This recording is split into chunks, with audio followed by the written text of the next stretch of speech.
अम्मा बाद मुहतरम सदर साहब, मुअज़्ज़िज़ अहले मीज़ान व हाज़रीन मजलिस, अस्सलामु अलैकुम। जानवर पैदा किए तेरी वफा के वास्ते, चांद सूरज और सितारे हैं ज़िया के वास्ते, खेतियाँ सरसब्ज़ हैं तेरी ग़िज़ा के वास्ते, सब जहाँ तेरे लिए है तू खुदा के वास्ते। सामाईन इकराम, आइए इन्हीं अशआर के तनाज़ुम में समाअत फरमाएं। मेरा मौज़ूअ सुख़न वमा खलक़तुल जिन्न वल इंसा इल्ला लियअबुदून, ये कि इंसान और जिन्नात को सिर्फ अपनी इबादत के लिए पैदा फरमाया है। मुअज़्ज़ज़ हज़रात, हमें समझना होगा कि इंसान की वजह तख्लीक क्या है। इंसान बज़ाहिर चलता फिरता है, उठता बैठता है, खाता पीता है, सोता जागता है और इसी तरह जिंदगी गुजारते हुए इस दुनिया से कूच कर जाता है। लेकिन क्या इंसान की जिंदगी का मकसद सिर्फ इसी कदर है? अगर इंसान की जिंदगी का मकसद सिर्फ इसी कदर है तो इंसान और हैवान में क्या फर्क? इंसान और हैवान की क्या पहचान? साहिबे अक्ल में क्या तमीज़? मज़कूरा इब्तिदा रही है कि अल्लाह ताला ने इंसान को किसी न किसी काम के लिए पैदा फरमाया है। अगर इंसान की हस्ती इस पूरी कायनात से खत्म हो जाए तो भी आसमान का सूरज चमकता रहेगा, चांद दमकता रहेगा, सितारे जगमगाते रहेंगे, दरिया बहते रहेंगे। लेकिन अगर सूरज न चमके, चांद न दमके, दरिया न बहे, हवा न चले तो इन सब बातों का असर इंसानी जिंदगी पर जरूर पड़ेगा।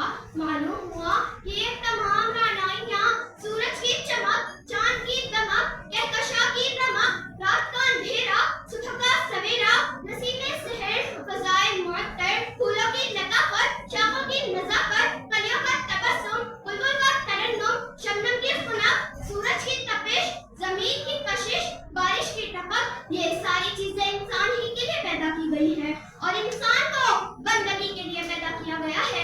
जिंदगी की आमद बराए बंदगी, जिंदगी में बंदगी शर्मिंदगी।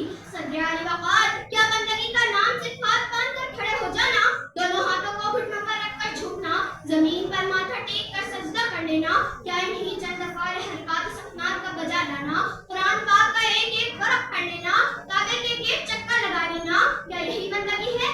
और इसी से इल्ला लियअबुदून का मकसद पूरा हो जाता है और अब इंसान पूरी तरह आजाद है।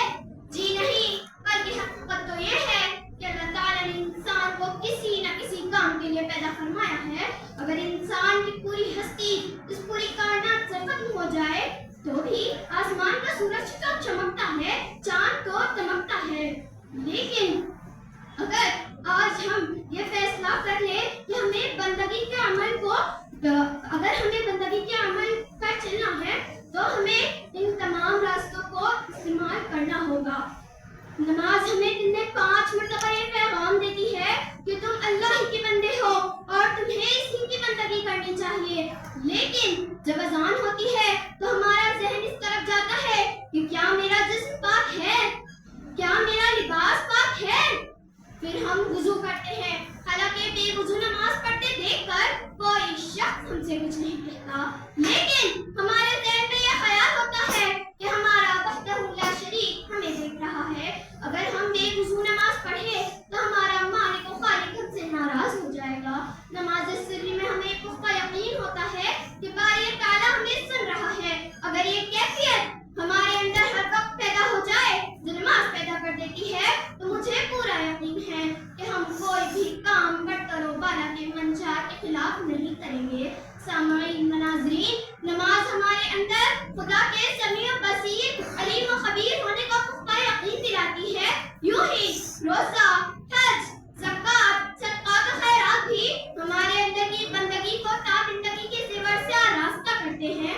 मालूम हुआ कि बंदगी का फरीज़ा किसी न किसी ज़ाविये से वजह तख्लीक की गम्माज़ी करता हुआ दिखाई देता है। बस बंदे को चाहिए कि दीनी व दुनियावी तमाम उमूर की अंजाम दही में रज़ाए मौला की कार फरमाई हो।